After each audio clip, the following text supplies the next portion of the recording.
ये आमर काजू आसला देखिए गोटे पैकेटा के सुंदर अच्छी कि पछपटेटा अवश्य भलसे देखी ना रात्रि एटा कलिकता आसला तो देखु भ्यूटा पूरा देखु तो दूर जगार एमती मान दामी जिनस किणतुनि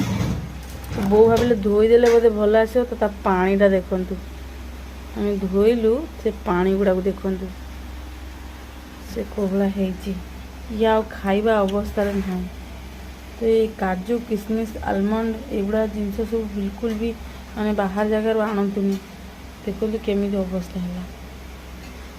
मोर तो मूड अफ होगा पूरा किलो नहीं 1200 टका तो राति समय आम आनी सेठू जाइलु कलिकता देखो कौन करवा भाग्य खराब तापर किसी दिन है किसी रही जाइए आम भी आ ध्यान देनु देखिनु आ देखला पर एमितिका तो